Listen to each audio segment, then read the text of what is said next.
Où sommes-nous, Lévi? C'est la scie à bardeaux. D'accord. C'est une scie de toute première qualité. Elle débite des bardeaux de 405 et de 455 mm de long.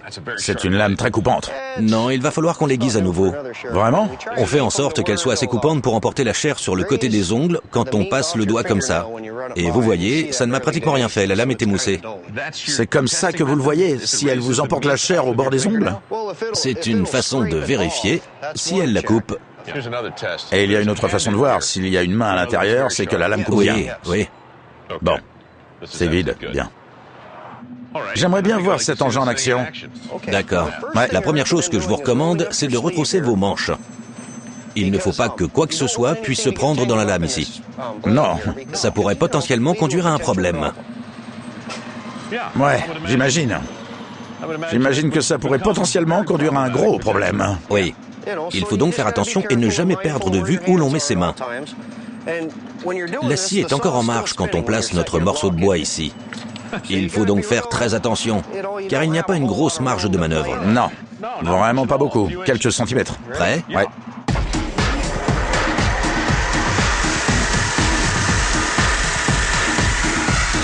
Les deux scies sont en marche. Celle du haut, c'est la principale. Et celle du bas, c'est le massicot. L'interrupteur est là. Et maintenant, on commence à scier. Chaque employé de la scierie suit une formation complète avant de faire fonctionner ses machines.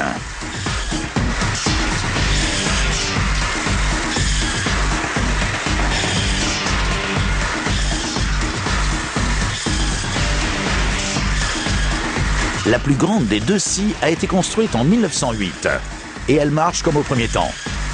Qui a parlé d'obsolescence programmée? C'est comme ça qu'on l'arrête.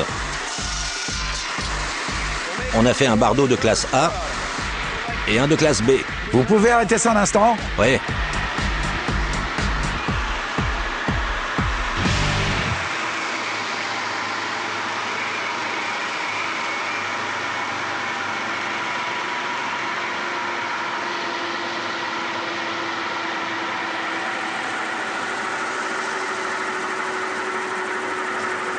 C'est le moment le plus dangereux avec ce genre de machine, quand elles ralentissent. Parce que la lame ne vous coupera pas, elle vous entraînera dedans. Il faut faire très attention à ce moment-là.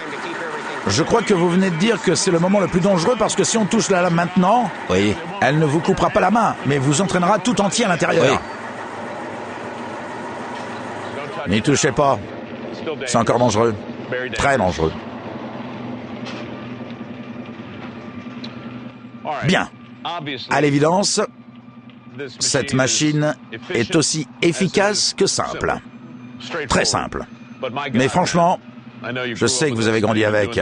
Je sais que vous faites ça depuis que vous avez 1 an, mais c'est vraiment très dangereux. Oui, ça l'est.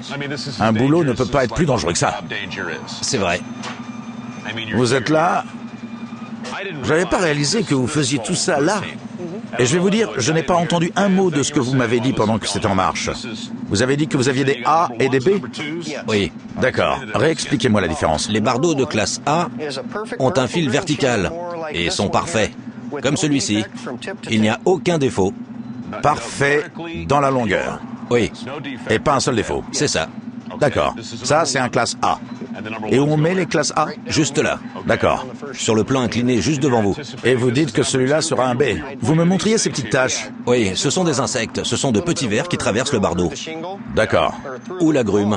Et ce qu'ils font, c'est qu'ils suivent le fil du bois, comme ça. D'accord. Vous voyez cette tache noire? C'est un ver, et de temps en temps, il traverse le bois. D'accord. Ce qu'on va faire, c'est essayer de sortir des bardeaux de classe A d'ici et de là, et jeter cette partie. Puis on va aller jusqu'ici, jusqu'à la galerie creusée par le ver, et on va obtenir un fil vertical, dans la mesure où 5 à 6% de coupe sur DOS, dans un lot de bardeaux de classe A sont acceptables. D'accord. Pour faire simple, pour obtenir un bardeau de classe A, vous devez enlever la trace laissée par le ver. Oui, Sinon, c'est un bardeau de classe B. oui, c'est ça. D'accord. Il nous reste donc quoi? La moitié de notre morceau de bois à couper? Oui. J'ai besoin de vous regarder faire un peu plus longtemps. Je vous propose de mettre cette machine en marche et de vous charger de ce morceau. J'essaierai après. D'accord.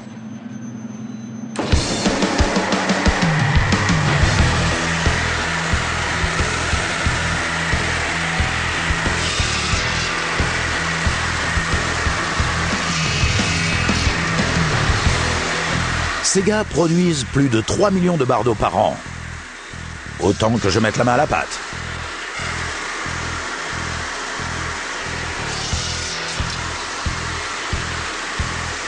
Enlevez la traînée du verre.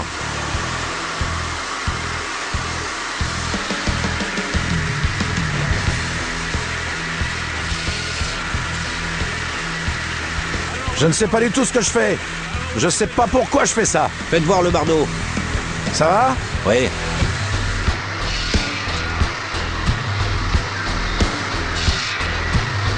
Classe A? Oui. Il y a une chose vraiment importante quand on débite des bardeaux. Il faut se souvenir d'attraper le bois de la main gauche. Il n'y a pas de dents ou quoi que ce soit ici qui puisse vous couper. On peut donc mettre sa main jusque là et attraper le bois.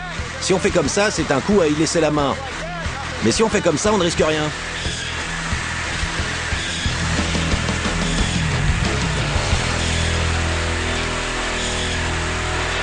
Bien sûr, plus vous travaillez longtemps ici, plus vous allez vite.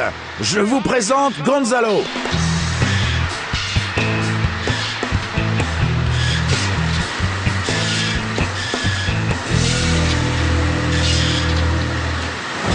Les bardeaux de sillage sont regroupés en lots de 200. Le revêtement d'une maison ordinaire demande environ 24 000 bardeaux de sillage. Et pour la toiture, me direz-vous ?